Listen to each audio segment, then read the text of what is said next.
2021, number 5A, September 2021. Umeshapata, question number 5A.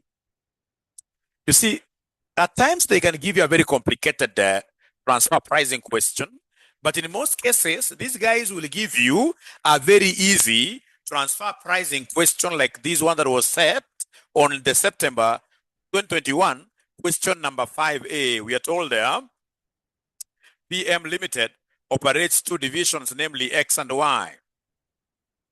Division X produces an intermediate product M that has no external market. The product is then transferred to Division Y, where it is used as an input in the production of product Z, N. All right? So divisional costs are as shown below. I can see variable cost of X and variable cost of Y. I can see fixed cost given there. We are told additional information, product N is transferred to Division Y at 25. Read that again. We are told product N is transferred to Division Y at what amount? 25. Assume that the production of both M and N is in batches of what here? 1,000 units. They want us to give them the profit maximizing output level for Division X at the current transfer what here? Price. So you see we have got two divisions, ladies and gentlemen. These divisions are which ones here? We have division X and who? And Y. So what basically this question is telling us, ladies and gentlemen, is that should we give division X one, should X give Y 1 unit? Automatically Y will be producing, 1 unit as well. And therefore, in this case here, they sell how many units outside there? 1. Please listen. Listen. We are told PM Limited operates two divisions, namely X and Y. Division X produces an intermediate product. Intermediate means what here? Being sold to another department within the organization here that has no external what here? Somebody? Market. So meaning that whatever X produces, it sells in this case here, these units here fully to who? Y. Because units produced by X do not have any external market. All right.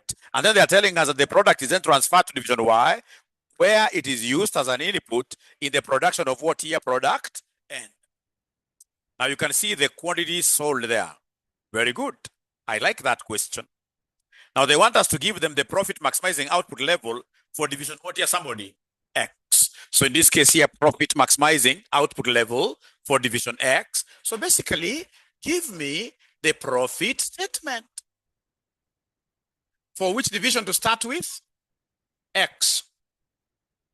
So many students after this question was set were asking Mwalimu, where did you get the quantities of X? You see, when you see, you can see quantity sold by N. Are you able to see the first one there is 1,000? So if they sold 1,000, it means they must have received how many units here from X themselves? 1,000, yes. It's 1 on 1. 1 on 1.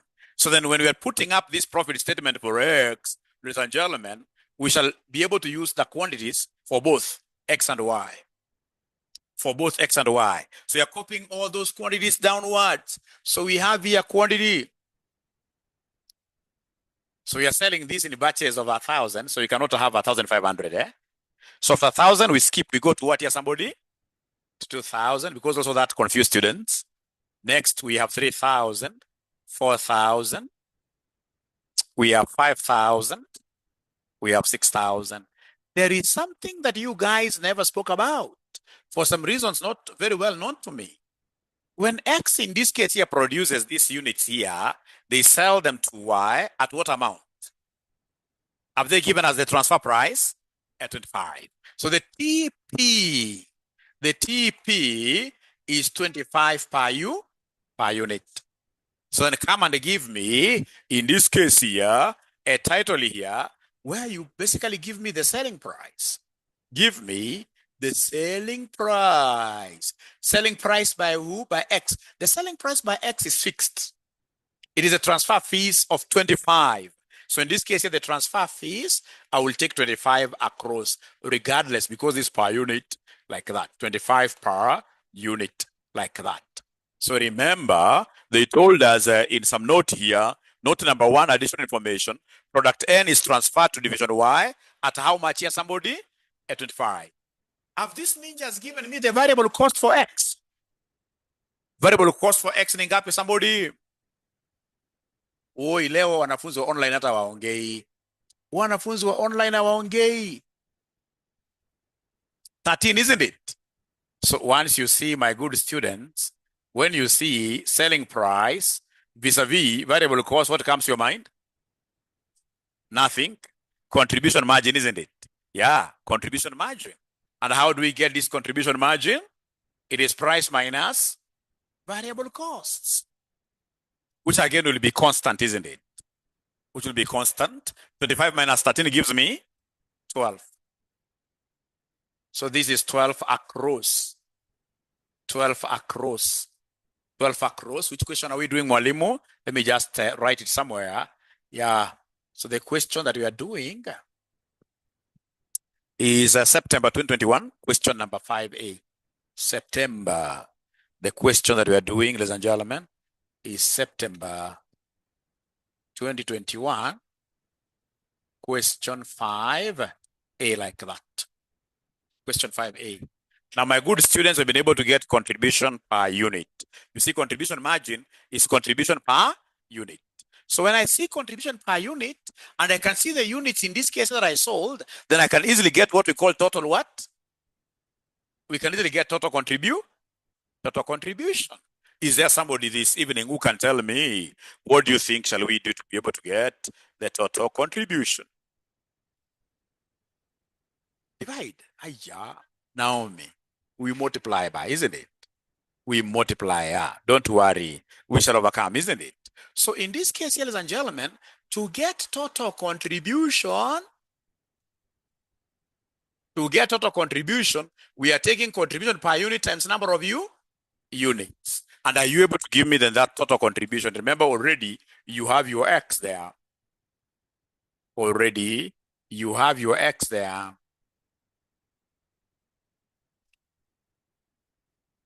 So total contribution, are you able to give me the figure? So according to Faith, we have in this case here X by CM. I like that. Sheila, yes. Yes. Yes. So the first one will be 12,000. The second one will be 2,000, the quantity, times this 12, isn't it? 24,000. So this is giving me 24,000. The third one?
Tamaliza swali ama umeanza story hii?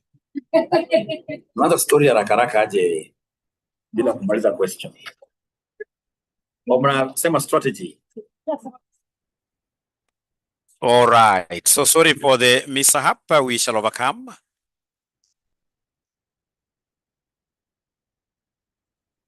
We shall overcome. We shall overcome.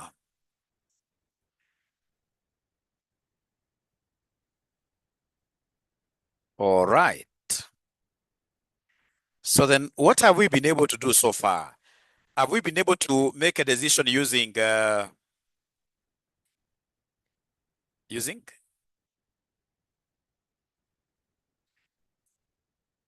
kidogo tu, hii kitu haijakubali, screen haijakubali kuonekana. Great. Sasa tuko sawa. Hebu nasongesha kiti kidogo pekee bodi yangu ionekane.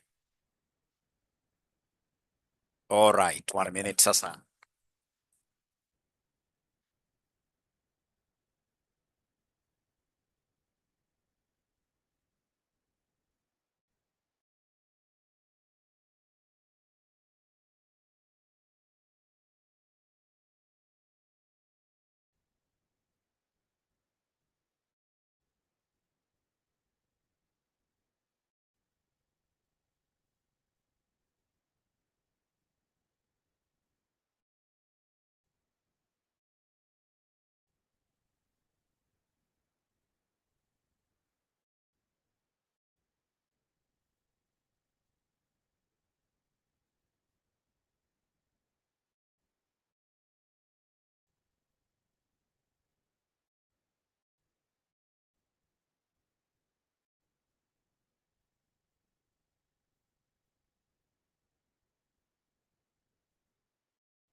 All right. So sorry for the hiccup. We shall overcome.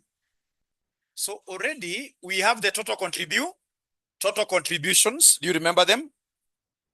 We have the total contributions. If I just repeat pretty fast here, we have here quantities. Quantity. We have here, is it 1,000? 2,000, 3,000 quantity, 4,000, 5,000, and then 6,000. We know that you're transferring these at what selling price? 25 or 24? 25. You see that's constant, right? And then for this division X, we have a variable cost of how much here, somebody? 13, 13. 13, right? So whenever we see selling price and variable cost, we always remember the contribution margin, isn't it? And our contribution margin is selling price minus variable cost. Yeah, which gave us what here across? Which gave us across 12, 12 like that. Which in this case here gave us now what we call the total contribution. So total contribution, what do we have here? It's contribution per unit times number of units, which gave us 12,000, the first one. The second one, 24,000, the third one, 36,000, the fourth one, 48,000, 60,000, 72,000. So the highest contributing quantity is what here, somebody? Is 6,000, isn't it? The highest contributing quantity is 6,000. But you see, at times the examiner, like now this examiner, spoke of what here, profits. So how do we convert these contributions here to profits? I taught you this. I told you profit is always total contribution minus fixed cost. Are you able to see the fixed cost of this organization? Wanasema fixed cost ni ngapi? Yeah, for X, it's 50,000. Can I just use this side here? Fixed cost is 50,000 across. You see, fixed cost does not fluctuate, eh? That remains the same. That remains the same. Regardless of the output, the fixed cost will be the same. Now, once I have my fixed cost, ladies and gentlemen, I will be able to deduct them from where? Total contribution, for me to get what here, somebody? Profit. So is there then somebody who can easily give me the profit to be generated? Remember, we are doing, which question are we doing? September 2021. Question number 5A. This is the question we are doing. Yeah. So how do we get profit? It is this total contribution we take away what here? Fixed cost. Which then will end up giving us what figures, ladies and gentlemen, here? Online wanafunzi siwaoni, siwasikii. Like the first one is 12,000 minus 50,000, isn't it? Which gave you guys what figure? Negative 38,000, isn't it? All right. That is the first profit. How about the second one? Abracadabra. Negative 26. Kwa nyuma anaona kweli 26, eh? Negative 26. Negative 14. Losses. Negative 2, eh? Negative 2. 10,000, lastly. 22,000. 22,000. So in this case here, which quantity is maximizing our profit? Is 6,000. So we recommend the 6,000 units here to be the profit maximizing quantity. It is the one that corresponds to the highest what here, to the highest profit. It is the one that corresponds to the highest profit. So now, are we together now, all of us?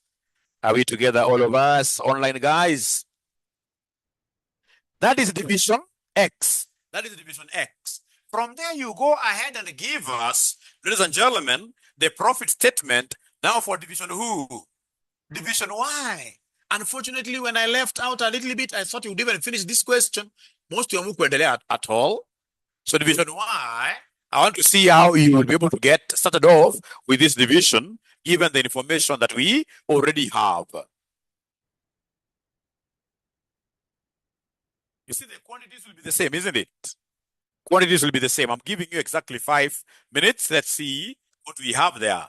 Let's see what we have there.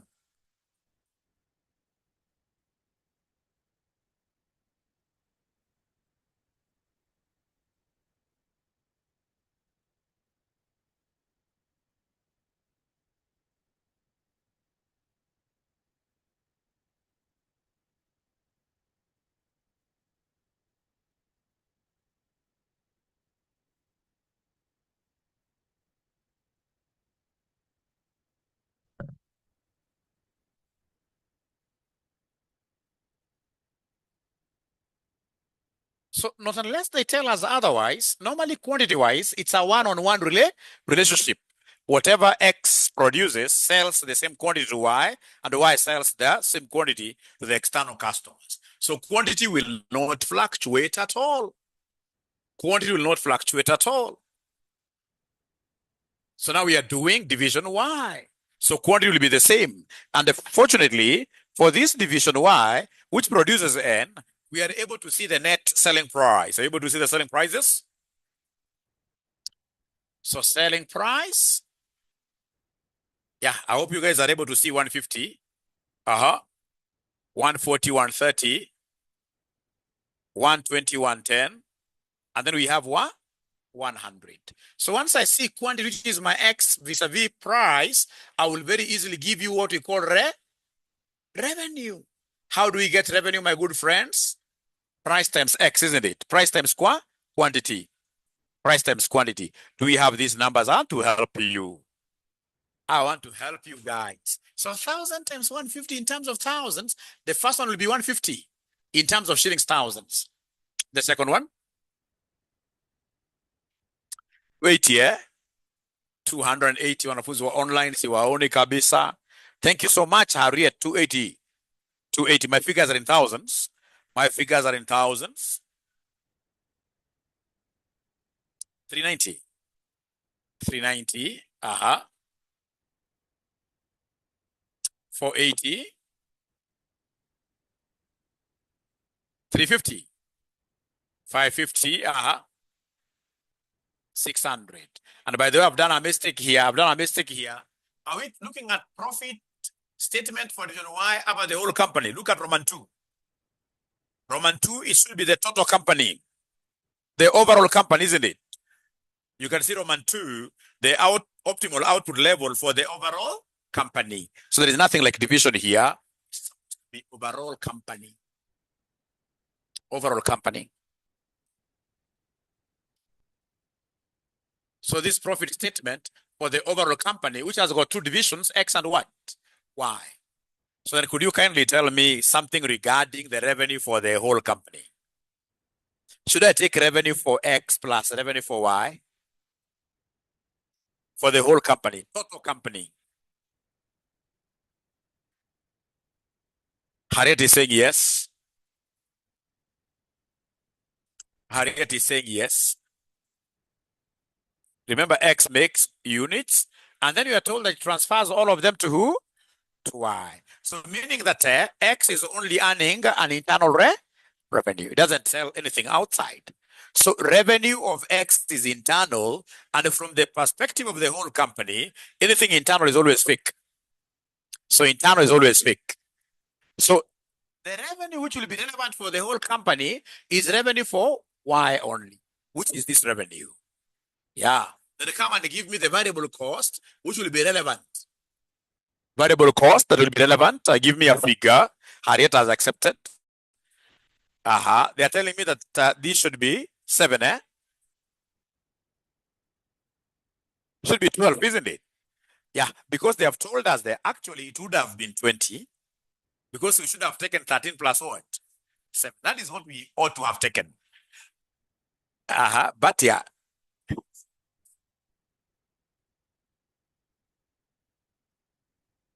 Yes, but you see 13 is not the internal price. Internal price is 25. Not only have we omitted it. Variable cost. No. Angalia hapo chini. Wamesema namna gani? The optimal output level for the overall company, given that the variable cost of X is what?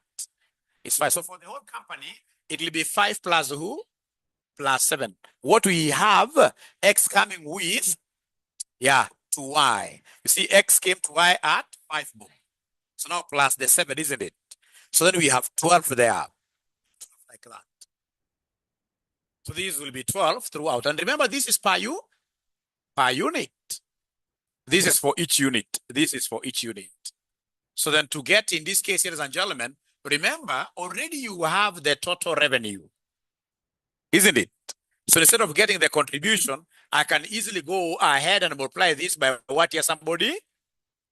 By the units, which are here. 1,000, 2,000. We have, ladies and gentlemen, here 3,000. We have 4,000. We have 5,000. We have 6,000. My figures are in thousands. Please go ahead and give me these figures. Total variable cost. Total variable cost in thousands. The first one is 12,000, right?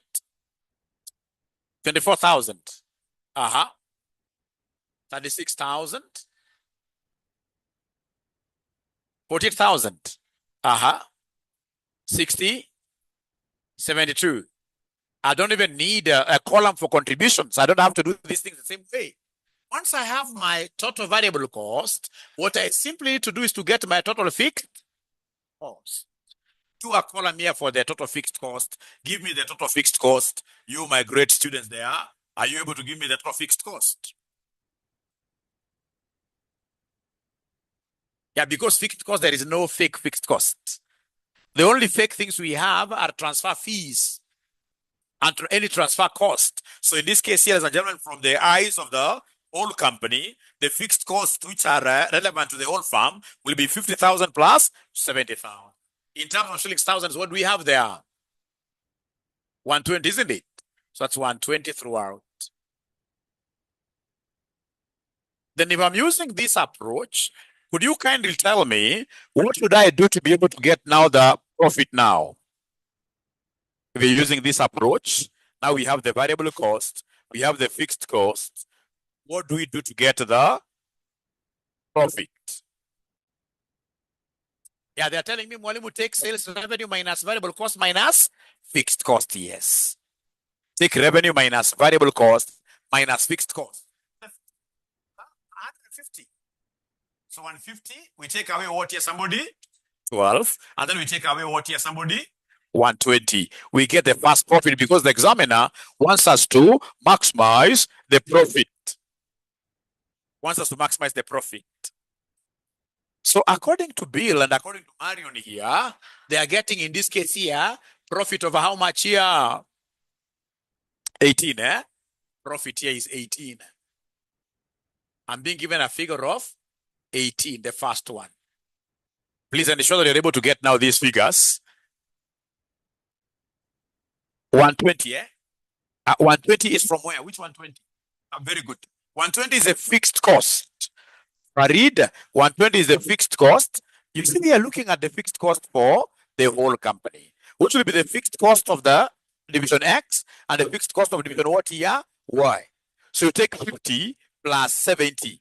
That's how we got 120. And then now to get profit, we are taking the sales revenue minus the variable cost minus the fixed cost like that. The first one is 18. The second one is 136. The third one, 234. 234, 312. I'm being given a figure of 300 and what here? 12, 312, 370, 408, 408, 408. Are we together, ladies and gentlemen, up to here really? Tuko pamoja ama tuko pamoja?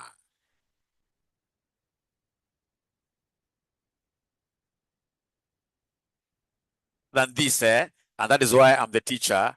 That is why you are the student here. The student should be able to have many ways of doing these things, isn't it? I can't get 18. Somebody's not getting 18 there. 18. How do we get this 18? We are taking sales revenue, which is what here?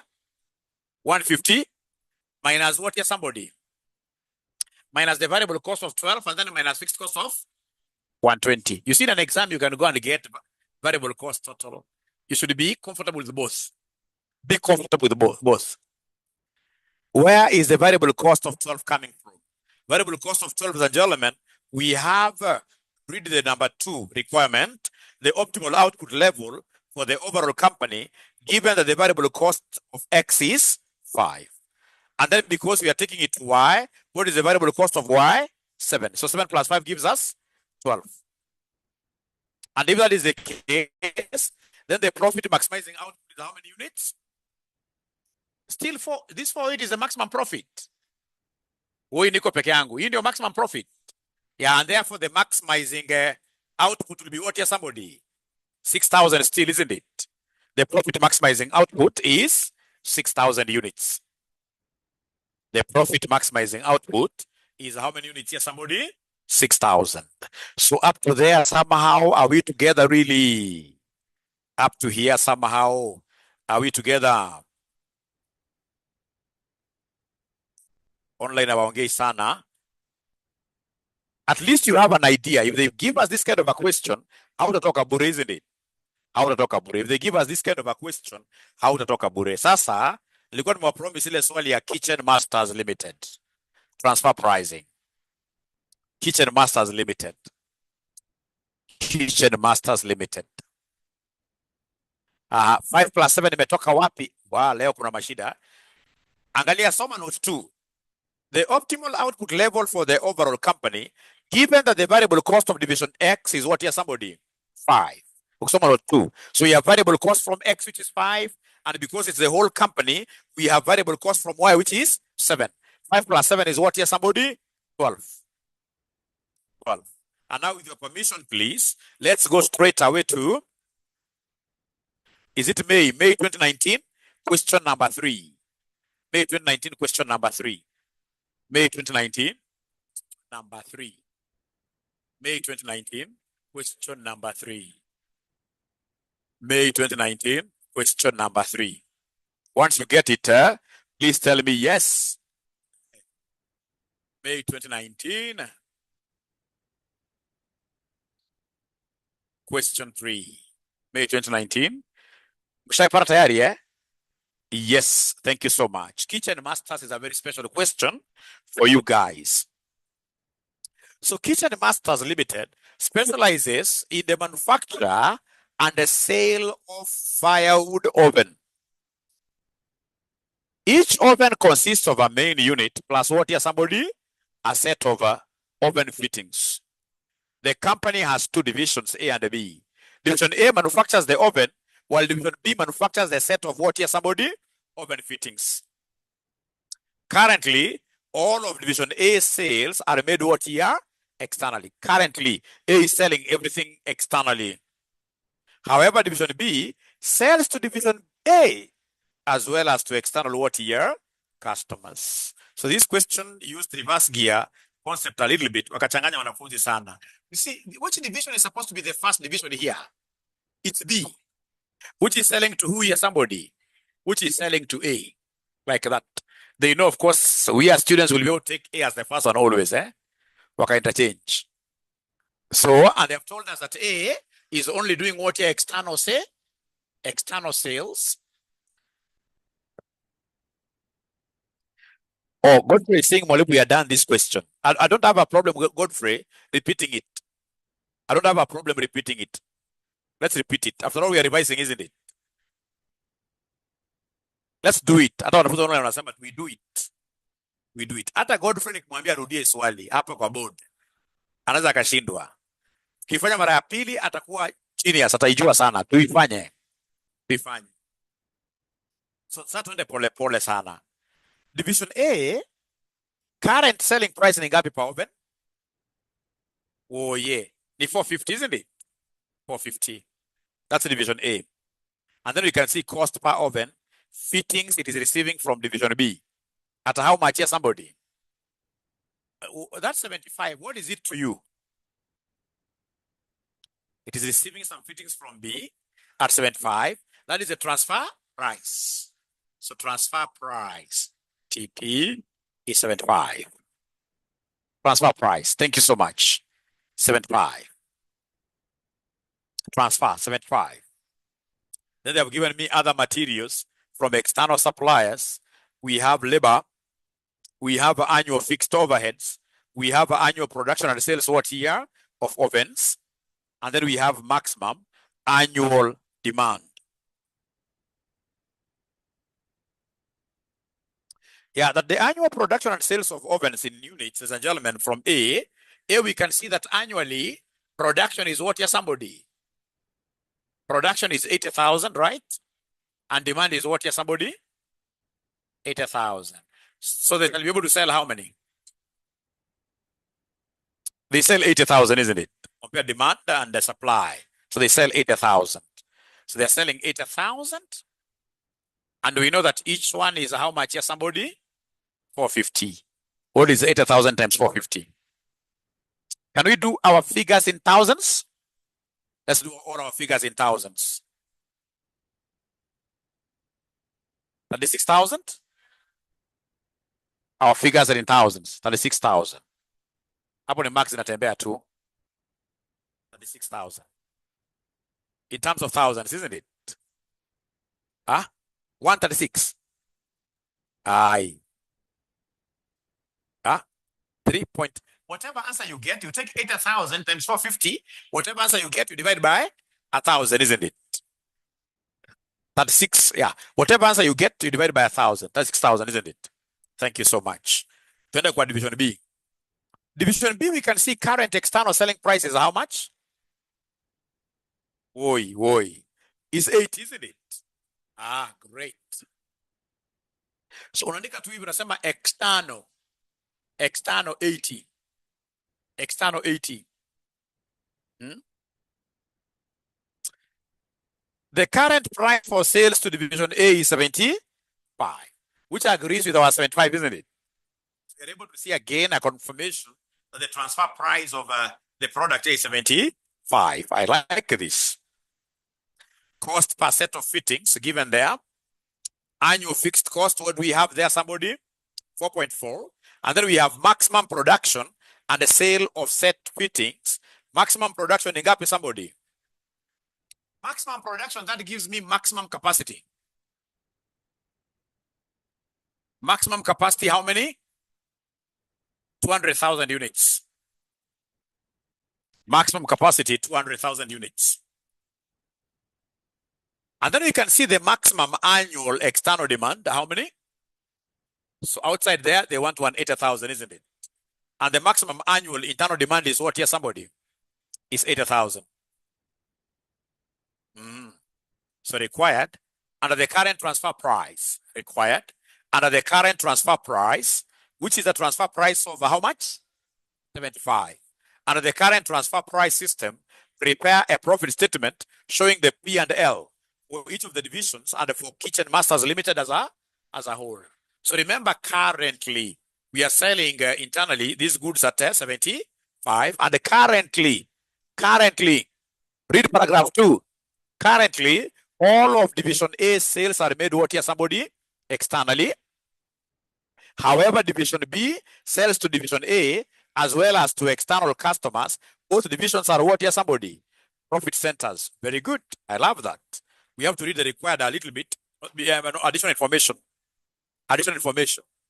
The transfer price charged by division B to A was negotiated some years ago between the previous divisional managers, who have now both been replaced by new younger managers. 2, head office only allows division A to purchase its fittings from what here, somebody? Division B. Although the new managers, currently, what is happening with the head office? It has given instructions that A can only purchase from what here, somebody? B. And because A can only purchase from what here, somebody? B, meaning that using the current transfer pricing system, B must supply A how many units? 80,000. 80,000. Because you see, A has to sell all that it has, in this case here, externally. And we've been told very clear that A does not have anywhere else it can fetch these fittings from other than who, somebody? From B. So then when I'm doing my analysis, I know from the current transfer price, B will do 2 types of sellings here. It will sell, in this case here, internally first, and internally we must maximize. So internally we sell how many? And because the capacity is 200, we sell externally how many? We sell 120,000. Fortunately, remember, they're given as the maximum demand of these fittings from B. You want 80. So still, this 120 outside there will be a drop in the ocean.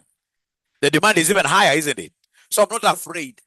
I'm aware that I will be able to sell this 120 outside there. Up to here, ladies and gentlemen, especially the online ninjas, are you able to follow really? Up to here, are they able to follow? Great. Thank you so much. So please do me a favor. Just go ahead and give me the sales revenues. So internally, we are selling this for 75. Externally, we are selling, in this case here, B. Externally, these fittings, we have a price. 450 uongo. Uongo. Uongo. Remember, this is division B, isn't it? Division B, you can see it has got its selling prices there. Current external selling price is 80. So in terms of thousands, are you able to give me this figure so that when we go to our table, we'll not struggle at all? In terms of thousands, whatever you get of your multiply, you divide by 1,000. The first one is 6,000, eh? How about this other one here? 9,600. 9,600. Is that okay? 9,600. And they are assuring Mwalimu that up to here they are comfortable. Now, for the two divisions, if I'm the one doing this, I will go ahead and get the external variable costs. For the two divisions, prayer break, leo nime waste time, lakini now prayers, hatuwezi kosa kusikiza prayers. Otherwise, itakuwa na problem mingi sana, eh? But dakika chache sana leo. Only 5 minutes. Dakika chache sana leo. Only 5 minutes prayers. At least 5 minutes prayers. Dakika chache sana.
All right.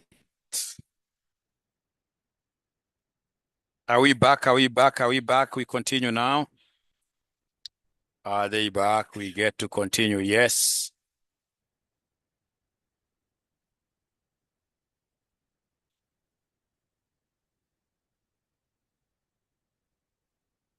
Yes. So then let's look at recording. It's recording. So let's look at straight away especially, I will not have a problem with fixed cost. That's quite easy to map out on my table, but I'll have problems in this case here to do with variable costs. So give me variable cost in this case here for these two divisions. So I know these figures already, you have them. Yeah. So come here and give me screen not clear. We shall overcome. I will try to make it clear. So give me variable costs of B.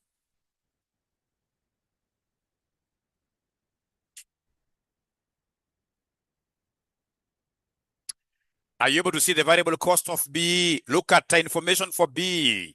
I can see materials. So material cost. So I will take what times what if you are following. Yeah, it's 5 times the capacity, isn't it? So 5 times 200,000. Because you see variable cost, it doesn't matter whether you're producing them for internal market or external market. So in terms of thousand, this gave you guys what figure? 1,000. Do we have other variable costs? Labor, isn't it? So we have labor. So labor cost, I should take what times what here? 15 times the 200,000. Ambao mulipata ngapi, somebody? 3,000. 3,000. In terms of thousands, right? Thank you so much. Do we have any other variable cost really? No. So we are through with the variable cost of B. We go to the variable cost of A. Unaweza ama uwezi? Unaweza, eh? Wanasema wanaweza. Variable cost of A. Of course, I know I have the internal transfer which will be coming later, isn't it? Already I even have the figure. So variable cost of A. So we have here variable cost of A. So variable cost of A, ladies and gentlemen, I'm able to see cost per open fittings from division B. That is transfer cost. That I already have a figure, I don't need it. We have other materials. So basically call these material cost. Material cost for A. So material cost for A, I should take what times what here, somebody? 200 times 80. You know we are producing 80,000. So 200 times 80,000. That gave you ninjas what figure? Thank you, Salma. 16,000. Haya, tuko na gani tena ingine? Tuko na labor cost.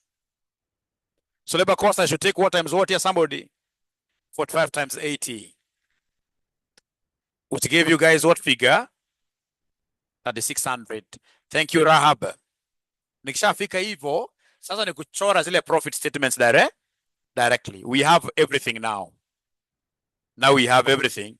And with your permission, I'll be able to rub this so that I can write the profit statements for the divisions and for the whole company. Now we have everything really. Sasa tuko na kila kitu. Sasa tuko na kila kitu. Kuja hapo, utupatie profit statements. Wewe ni kujaza tu. Sasa ni kumap out tu. Wewe ni kumap out fixed cost, leta fixed cost kwa workings. Hiyo ndio rahisi sana. So unasema profit statements. Do they want for the whole company or just for the divisions? Under the current transfer price system, prepare profit statement showing the profit for each division and for the company, yes. So we start here with division who? B. And then A. And then you call it total company. I'm an overall company. I'm a whole company. All right. So we start here with internal revenue. internal revenue.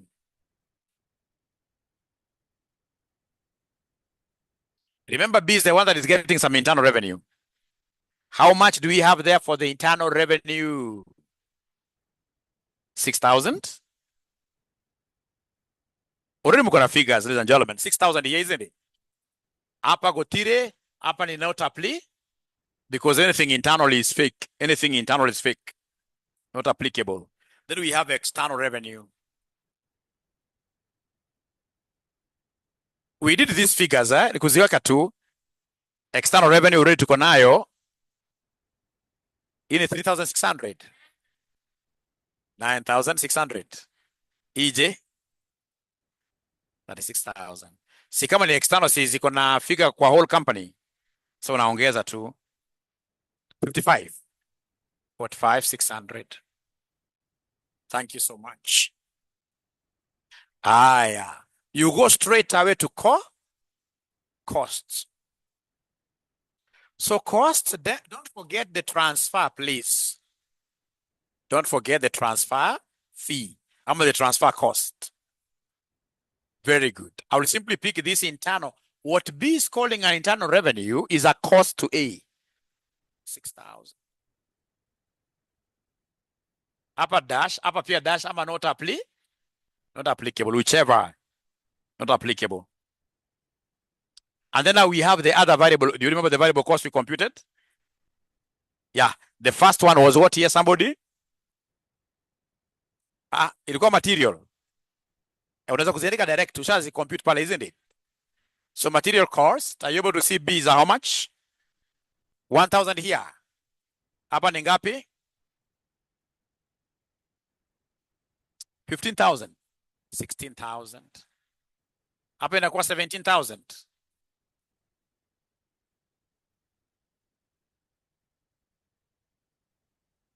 That's material. And then we have labor costs, isn't it? Labor cost. What do we have there?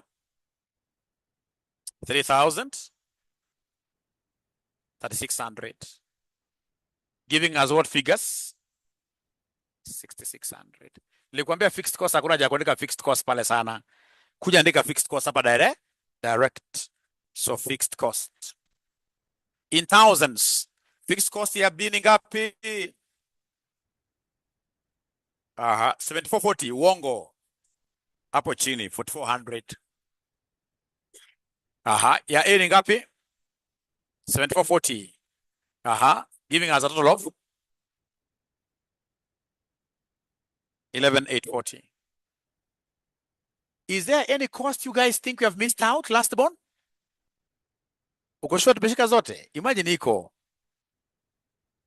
Tumeshika cost zote? Very good. So give me the net profits. So net profit, so like that. Ui.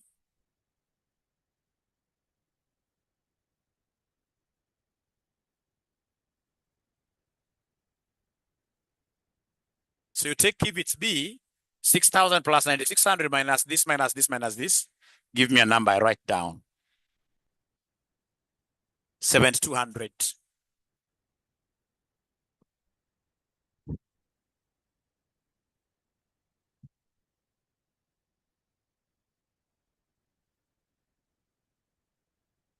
$2,960.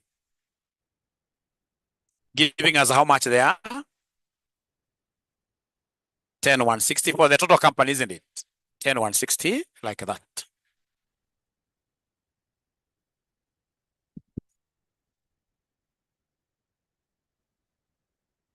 So mpaka hapo tuko sawa kweli? Ama international disaster? Tuko sawa sawa. Great. At least wanafuata. Tuko sawa sawa. So tuende kwa part 2 sasa. Tuende kwa Roman 2 sasa. Tuende kwa Roman 2 sasa. So Roman 2 is quite similar to what we did in the other class. And in the other class I was wrong. You guys were right. Yeah. And that is why you are my sons and daughters in this academia world. Unajua ukiona wewe ni mwerevu kushinda mtoto wako, ujue uko shida. Mtoto wako anafaa kuwa mwerevu whatever your 3-year-old kid is able to sing Batu, akiamua kuimba wimbo ya kizungu, hata uwesikia anasema ni yeah, inafaa kuwa namna hiyo. So nyinyi mko werevu kunishinda, mimi sina wasiwasi, I'm happy. Yeah. Last time we had done a couple of lessons from 6 in the morning. I think you were tired. So let's repeat this concept very well now using this question. And then we shall be able to repeat the other question. And then we shall be able to learn even more. That is the essence of these sessions here. So Roman 2, what have they told us? Part B, I mean. Head office is considering changing the transfer price policy to ensure maximization of the company's profits without demotivating either of the divisional water managers. Division A will be given autonomy to procure from external suppliers, and Division B to supply external customers in priority to supplying Division A. Evaluate the maximum profit that could be earned by Kitchen Masters Limited if transfer pricing is what here optimized. Let's read note number 2. Head office only allows Division A to purchase its fittings from who? Although the new manager of Division A believes that he could obtain fittings of the same quality and appearance for 65% if he's given the autonomy to purchase from outside what year? Remember, currently, he's getting them from B, those fittings at how much? 75.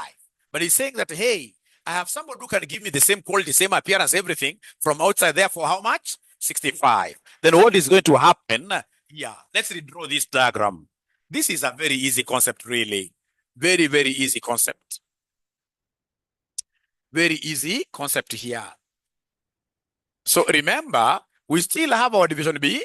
We still have our division what here? Somebody? A. Now, please, we always work with capacity. Here is kutushinda, always capacity. What was the capacity for B? Maximum. 200,000. 200,000. So let's do a capacity analysis.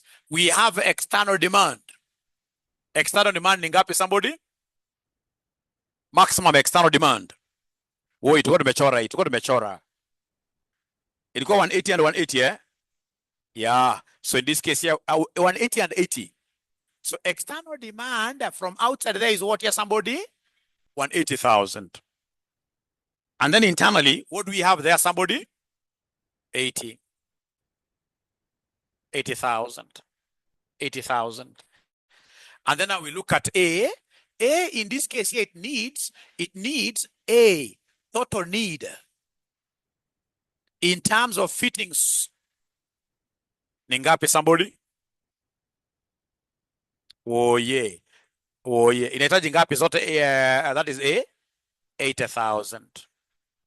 Now this time round, it has got two sources. Two sources. Inaweza ikatoa either internally at how much? It can pull this from here at 75. Ama itoe wapi? Externally at what price? 65 per unit, eh? Per set, yes, per unit, yeah. Same. Kwanza mpaka hapo tuko pamoja. Yeah. Yep. Thank you so much. Now, ladies and gentlemen, let's look at this gentleman called B. Always make decisions from B's side. Always. That's the mistake I did. Always make decisions from B's argument. How will B behave here? So remember, B has got two options regarding the fittings they are producing. They can sell externally at how much here, somebody? At how much? Oh yeah, externally are being ngapi? At 8, isn't it? Or in this case here, they sell internally at how much here, somebody? 75. Ngoja kwanza kidogo. 75. That's what we are told, isn't it? Very good. Very good. 75. That's what we are told. Lakini sasa A anakuja anamwambia mazee, hapana. Mimi nimepata mtu anaweza kuniuzia kutoka nje ngapi? I can only work with you if you will be able to deliver these things to me at what price? 65. And because A or rather B would want in this case here to always maximize what here? Their capacity. A, B would want to maximize this one here. You look at the capacity of B. B would want to maximize its capacity. So for it to maximize its capacity and maximize its profits, what do you think will be the best interest for B? First of all, they sell 180 outside there. So decisions made by B. Decisions made by B. Utilize its full capacity. And I like to, some students were telling me, Mwalimu, utilize full capacity B of the first division here. So in this case, it's lucrative for them to sell externally at 80. If they had enough market, they would have sold everything at 80, isn't it? But remember, their market is restricted, isn't it? So sell externally, how many? 180,000, isn't it? At what price? 80. But you see, we don't want to be idle. If we sell externally 180, what is our space still? We have a space of 20 remaining, isn't it? So what do we do with this 20? No. Remember, now we are changing this narrative. Don't remember even what I taught you last time. Remember, we want to produce 200,000 as per what here somebody, our capacity. So we are selling in this case here 180,000 externally at 80, isn't it? And since we don't want to be idle, what do? We sell internally. But now at their price, we sell internally how many to make it 200,000? We sell 20,000, isn't it? At what price? 65, yes. Because already somebody else has set a base. He has said my base is 65. So in this case here, they become like the other what here supplier. This is the approach I would want us to now be using. We must work at full capacity, the first division, always. Full capacity of the first division. So then are you able to give me these answers first of all? Yeah, I repeat, yeah. So in this case, you sell externally, mnasema in thousands, 14,400. Yeah, I'm repeating here, 14,400, B, 1,300. So allow me to repeat, ladies and gentlemen, here. Allow me to repeat pretty fast. So you see from the question, we know the capacity, this first division, known as what here somebody, 200,000. You and I know for sure that we are always better off selling these goods where? Outside. Because when we sell outside, either way, whether you're talking about 75, 65, when we sell outside, we sell at a higher price of what here somebody? 80. So we'd want to sell outside as maximum as possible. And in this case here, the maximum external demand is what here? Is 180. So then first, decisions of B. Decisions of B. So decisions of B, what do we have here, ladies and gentlemen? We sell externally, maximum. Sell maximum externally here. Yeah, so it will be 180,000 and the external price is 80, which somebody has given me what figure, 14,400. But you see, we don't want to be idle as B because we must always work with maximum water kappa, meaning that we still have to negotiate with A. We tell A, tusipokupatia hizi extra, tutakuwa idle. Na tukiwa idle ni mbaya. So we'll be able to still produce some. To fill the capacity to 200,000, we produce how many here, somebody? 20,000. And then this one we sell where? We sell internally, isn't it? And internally, ukimsukumia 75 atakwambia mazee hapana, I want to minimize my cost. Utamsukumia because unamsukumia with the price which he had gotten an offer from outside there, which was what here, somebody? 65, which gave us what figure, somebody here? 1,300. 1,300. Now, please listen. The revenue for A is not changing. The revenue for A, regardless of where we are getting our fittings from, our sales, you know that we are going to sell 80,000 at what year? Was it for 50? Which gave us what figure, somebody here? Which gave us 36,000, isn't it? Which gave us 36,000 like that. So A atuguzi. A itabaki bado 80,000 times the 450, which gave us 36,000. Aya. Kwa hii table tu, hebu nifanyie zile material cost. Unafikiri za change? Material cost ita change kweli? The external cost. Haita change. Haita change because itakuwa ni 5 times 200.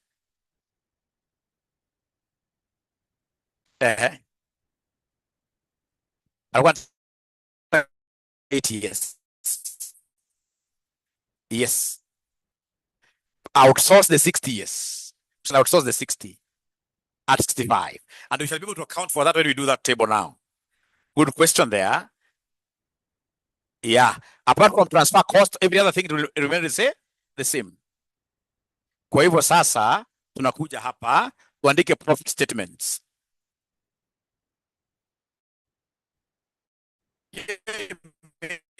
Imeisha hivyo. Imeisha hivyo.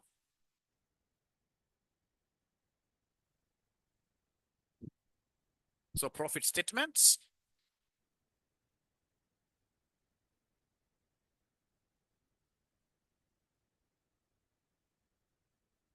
So we have here B, we have A, we have total company or whole company.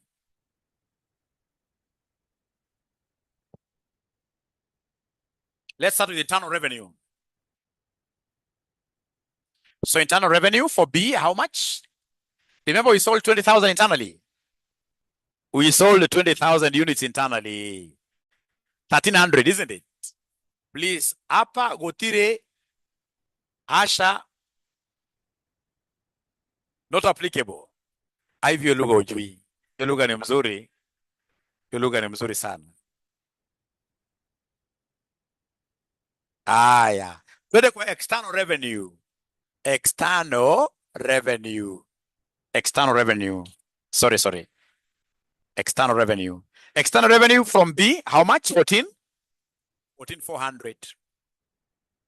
Ya A ilikuwa ngapi external revenue? 36,000. Giving us how much here? 5,400.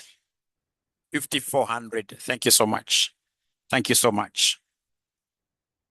Alafu unakuja unaandika costs. Cost ni gani? Unakumbuka usikasahau transfer. Transfer price. Ama uite transfer cost. Ndio ulete tu hii hapa direct 1,300. Na hapo unajua ni dash not applicable. Hapo iko sawa. All right. Right. That is a transfer cost. Any other item? Material cost. Material cost. So material cost ni ngapi from B's perspective? 1,000? 1,000. 16,000. Giving us what here, somebody? 17,000. Okay. Then we have labor cost. 3,000. 3,000 here. 36. 90. 30,000. 3,600. 3,600. Giving us what amount? 6,600.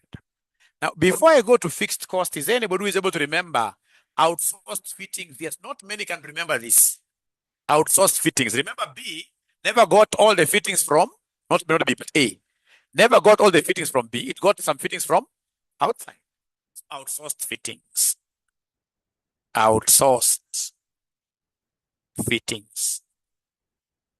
So outsourced fittings will not apply to B, isn't it? Remember A, they outsourced how many of you are following? 60,000. And they were getting this from this ninja at how much here, somebody? 65. Remember our figures are in thousands, eh? 900. 3,900. Hebu kujeni hapa mniambie sasa ati mwalimu kwa sababu iko na dash hapa at sasa hapa not applicable and yet this money is being paid to somebody who is outside the group. This money is applicable here, isn't it? It's applicable there. It's applicable there. It is now after doing that you shall be able to come and do what here? Account for fixed cost. And I normally tell my students, I'll tell you something. I'll tell you a story. I will tell you a story. Fixed costs. So fixed cost ya kwanza B ilikuwa ngapi? 4,400. Ya pili 7,440. Namna hii. Hapa inakuja ngapi somebody? 11 11,840, isn't it? Weka namna hii, namna hii, namna hii, namna hii, namna hii, namna hii.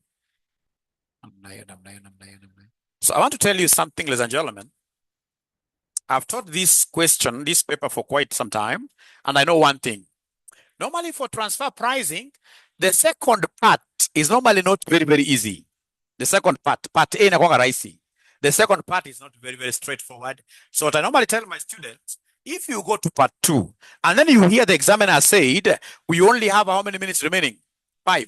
10 ni mingi sana, inaweza ukasoma soma. 5 minutes remaining. As a genius of a student, na ujaanza kufanya part 2 of this question. Haujaanza kufanya part 2 of this question. What do you do? Sio fix peke yake, una copy everything the way it was in table 1. Kama material hizi utapata marks yo, and you see how we mark, we'll come and say any tick, any 5 at 2. So kama umepata hizi, utashangaa sana unapita MA. Ama any 5 at what? Utapata hizi, unaona kama fixed cost hizi, utapata mingi sana. Hiyo ni sawa eh? Katikati hapa sikushtua kwanza kufanya swali ya transfer pricing. No. Isikushtua kwanza kufanya swali ya transfer pricing. Isikushtue at all. And I hope I've shared with you a marking scheme ya AMA. Umeona, we are not very precise. We're not looking at a student who has gotten at every. No. No, the performer. Lift and shift, yes. Lift and shift. Very good. Very good.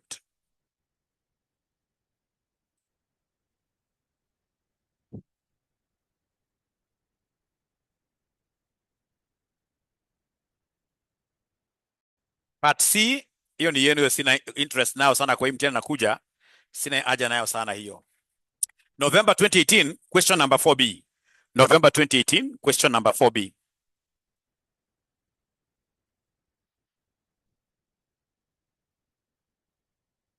Yeah, Chipchumba nitafanya yoyote, lakini sasa wacha mimi nifanye ile kwanza mimi nataka kufanya. Wewe nitafanya zingine baadaye. Nitafanya zingine baadaye. Sasa wacha nifanye ile mimi nataka kufanya sasa. Utanishukuru baadaye.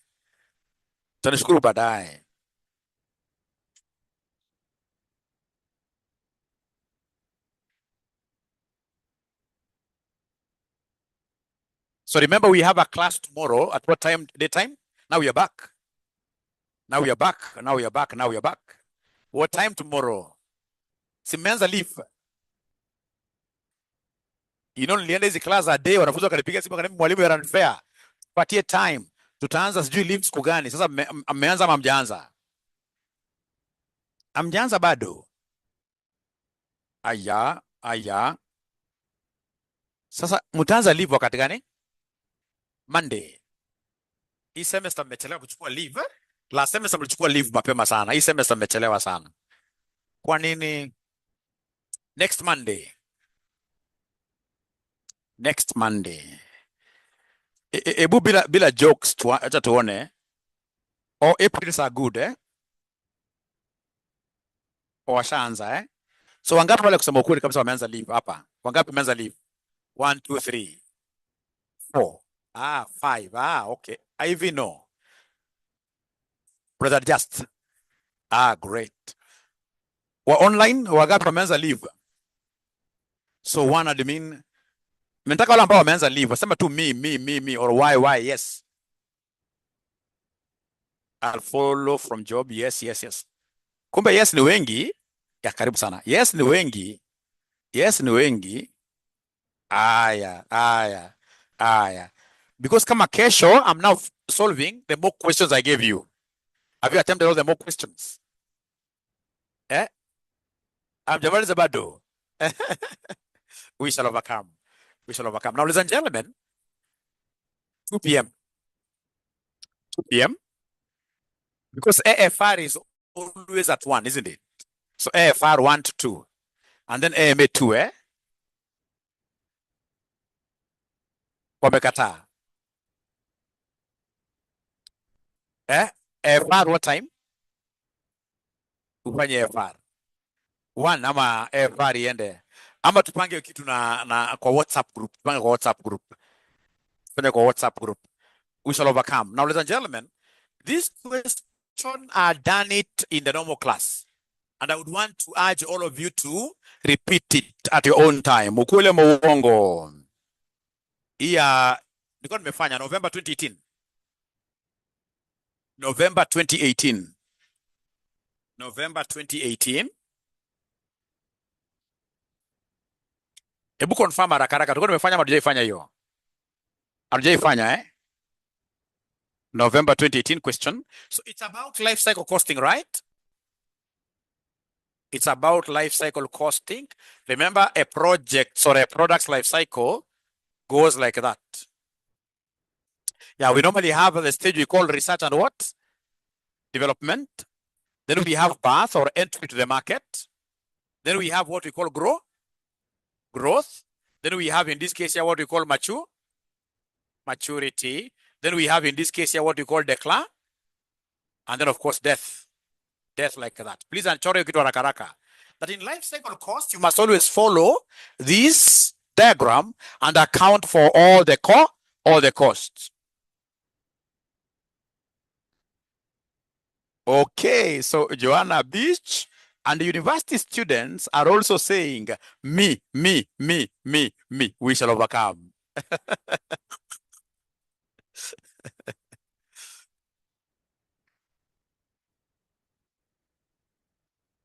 Kiprop, hata wenye amuko job, kila mtu ako job hapa, I suppose. That's why you guys are in the evening, isn't it? Wale wana kazi wanakuanga mchana peke yake tu.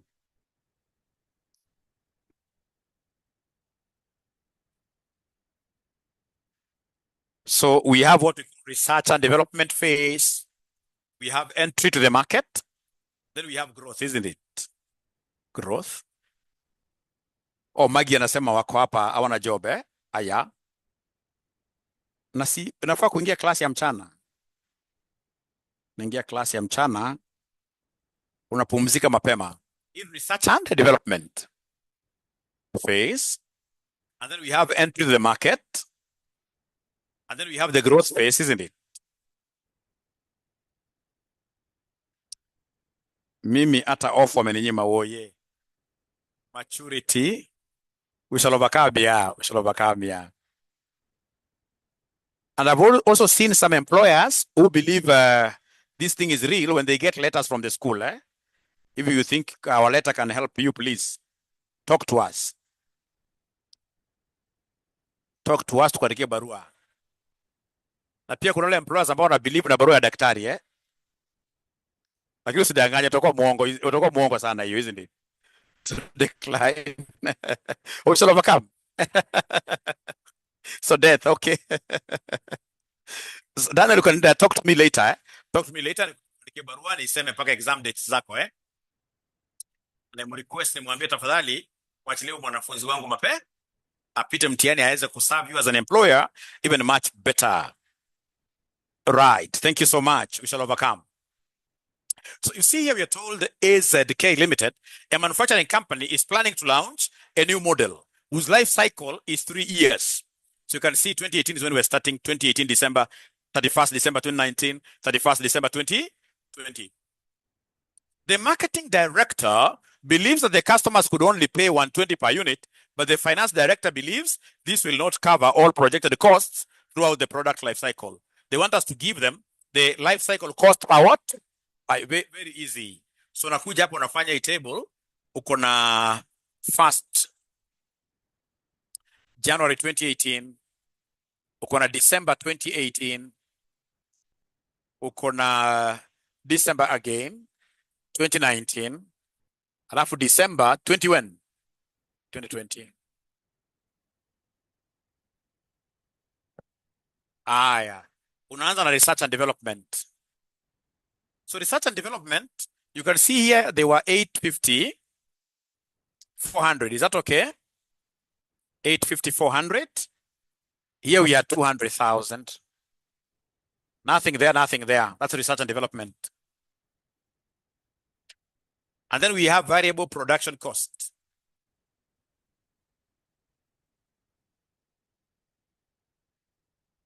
Variable production cost. Ngapi somebody? Woi Joseph watu wake Hata tuende na bunduki haiwezi kubali. You guys have very serious employers. Tell them not to take life very seriously. The board is not clear. Leo board imekuwa shida eh? Pole. Ile mashine yetu inakataa kazi. Mashine yetu inakataa kazi sana. I hope they can see it a bit better.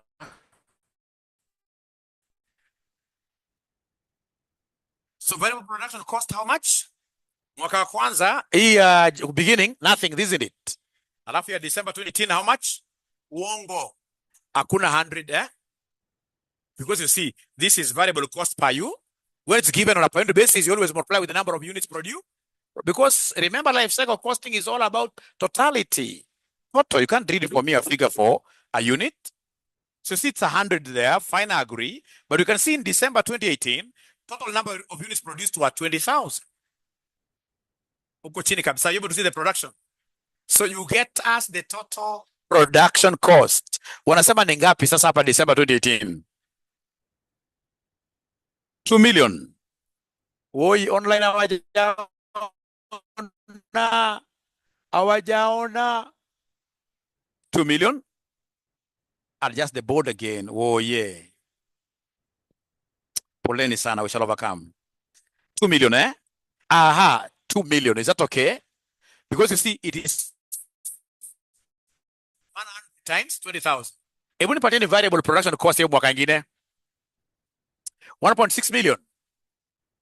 Sasa mmekuwa wenyeji, eh? How about ya December 2020? 1.8 million. Yes. Sema. Variable production cost. You see, they have given us variable cost per unit under production, 100. You see, that's per unit, right? And how many units do we produce? Hapo chini kabisa, production.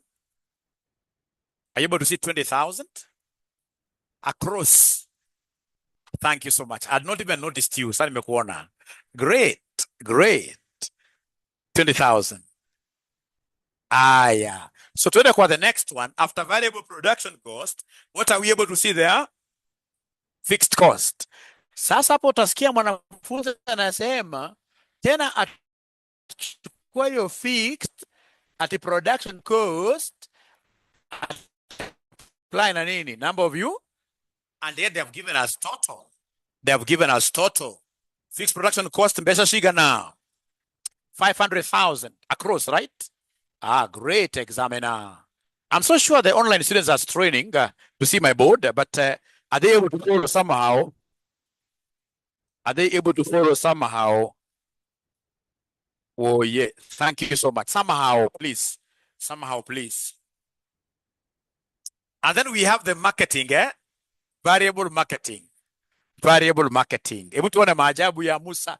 Ukistaajabu ya nani? Variable marketing. Wacha tuone maajabu. Ya kwanza to 40,000. Yes. Because they have given us variable per unit. They have given us variable per unit. So ya kwanza of course ni dash, ya pili je? 240, eh? Wanafunzi online wajaongea bado. So 240,000. Next. 160,000. Next. 200,000. I will not move until the online students have confirmed that they're able to see these figures. I will not move to any. They're able to see them, eh? Thank you so much, Saumu. Thank you so much, everybody. Thank you. Very good. So after that, we have total what here, somebody? So that is, that is fixed marketing cost. There's kuna fixed cost mingi, eh? So fixed marketing cost. Unaandika namna hiyo. Fixed marketing cost. Fixed marketing. So fixed marketing dash there. The fixed marketing we can see 200. Na pia kuna wanafunzi ambao wamezoea vitu mbaya, wanapingana na examiner. And now fixed cost cannot be different years. Kama examiner ameandika hivyo, si uandike tu 200, 150 and what here somebody? 100,000, yes. Ni examiner ametuandikia hivyo. Yeah. So that is given to us. Then, ladies and gentlemen, we have the very last one, which is what here, somebody? Fixed distribution. That is the very last one. Hapana, kuna ingine. So fixed distribution, what do we have there? Under fixed distribution, 120, eh? Under fixed distribution, so that's there. Next one is 120,000. Constant, we are lucky. Alafu ya mwisho ni namna gani? 120 pia. The very last expenditure there is known as what here? Disposal cost. Dash. Disposal cost inakuja ngapi? 300,000. Is it a cost or a revenue? Is it a cost or a revenue? Na sasa kama ni revenue, itafanya nini kwa life cycle costing? Aya. Kumbuka life cycle costing ni death cost, eh? When we are disposing, yeah. That's a cost. In that sitting, so many guys were putting this figure in, bruh, and it's a revenue. All these figures are costs. It's a disposal cost. Tumefika mwisho nayo, tuna dispose. Sasa kuja ni mu-add costs zote. Patia totals. Add costs zote. Uweze kupatia totals. Total costs. Okay. Kwa kila life cycle stage, are you able to give us the total cost? Hivi tunafanya za mwisho kwa mzuri, zinasaidia. Haya. Alafu hata kwa ujakuwa ukisoma, wewe fuata tu. Fuata. Sitakusaidia. Ya kwanza naambiwa ni ngapi? 850. Ya pili 3260.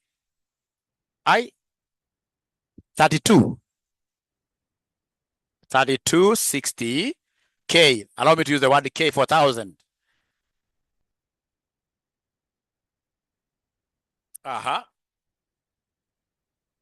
2530 K. Ya mwisho kabisa 3020. Naomba mnisikize sana. Kama wangetupatia discounting factors. Are you able to see the discounting factors down there? Hii swali tunge add everything, tuseme the total life cycle cost ingekuwa that plus this. Lakini akisema anataka uanguke. Amekupatia discounting what ya factors. Huko chini amesema discounting factors. Are you able to see the present value? Yeah. So what do we do with them? We multiply, we discount, isn't it? We discount. Yeah, so go ahead and discount.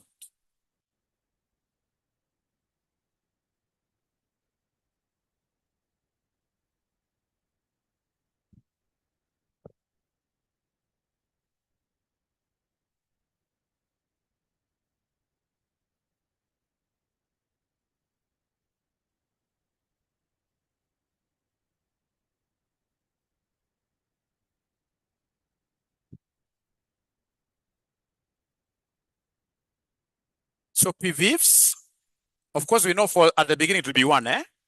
At the beginning it will be 1, 0.89. Hapa tuko 0.80. Hapa tuko 0.71. So give us the discounted costs. So you're multiplying. So this will be 850, 400. So this times this. Nangoja wanafunzi wa online 2901. 400. Thank you. Thank you so much, Ramla. Thank you so much.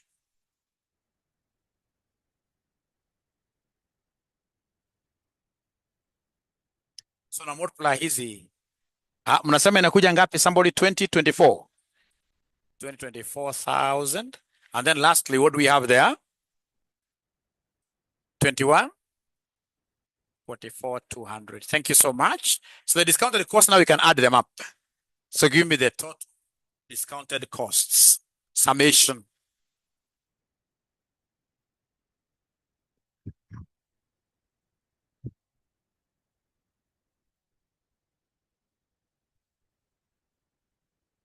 Add hata mwanafunzi mmoja wa online hakuna mwenye amepata woye.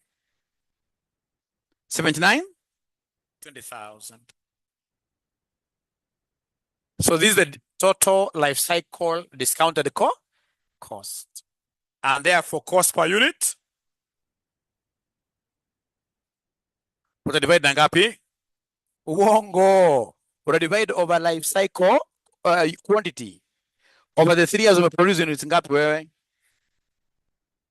Over the 3 years of produce 20, 20, 20, 60, isn't it? 60. Which gives us 100 what here, somebody? 132. Siku exam ungepata hii peke yako. Sasa iko sawa eh? At least hapo Charles sasa I'm done let down.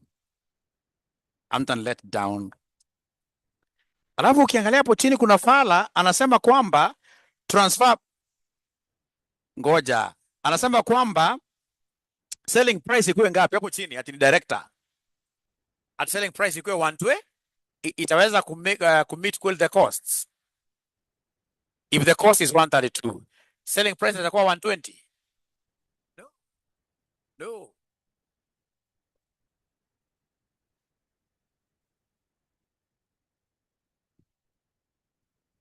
So in this case here for Roman 2, a selling price of 120 will lead to a very high cost gap.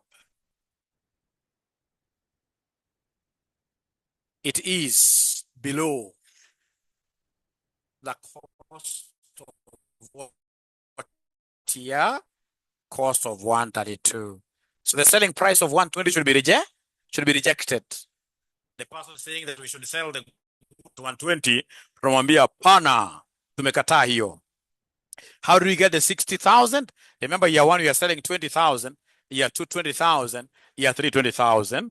That's how we're able to get 60,000 like that. Now, ladies and gentlemen, please, when we meet in our tomorrow's class, every student, I don't know how they do this, but it's very, very important, shall have done April 2023, question number 3. April, hapana lala leo. Ama ukilala leo, usifunge macho yote mawili mpaka umalize hili swali. April 2023, question number 3B. Hii ni stock simulation. Nataka kuona argument yenu leo katika WhatsApp. Stock simulation. Yes, you can guess yes. Charles Nambuki, that is it.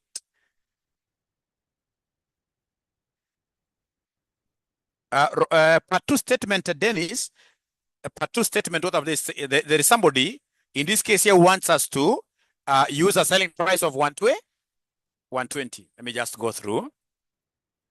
Yeah, comment on the target price by the marketing director and suggest ways of reducing any cost gap. Okay. So you see, ladies and gentlemen, the marketing director, we are told, believes that customers could only pay what here? 120 per unit. But the finance director believes this will not cover all projected what here costs. And our projected costs are how much here, somebody? 132. So for sure, there is no way this selling price of 120 will be able to cover a cost of 132. So you're going to have a huge cost gap. And remember here, you can't compute cost gap. Eh? Is there somebody who is able to remember the formula of cost gap? How do we get cost gap? Yeah, you can talk of estimated cost, isn't it? Yeah, estimated cost minus, in this case here, target what here? And how do we get target cost? We must be given a selling price minus a profit margin, isn't it? You see, we're given a selling price, but no margin, eh? Yeah, we don't have any margin. I have to put a 10% margin. But the estimated cost is very high. It is 100 what here, somebody. So regardless of what this of course is even going to reduce because this is a selling price. When I deduct my margin, it could even go to 110. So we are going to have a big cost gap. Yeah. Because in this case here, the selling price that we have is much lower than the cost. Ways of reducing this cost gap, normal ways of reducing cost. How will you be able to reduce cost, ladies and gentlemen? So for example, in this case here, we can talk of cheap labor, isn't it? Yeah, bring in this case, unskilled workers. No, not unskilled. There's nobody in this world who is unskilled. We talk of semi-skilled. You bring some skilled workers and then you train them internally for the labor cost to go lower, to go down.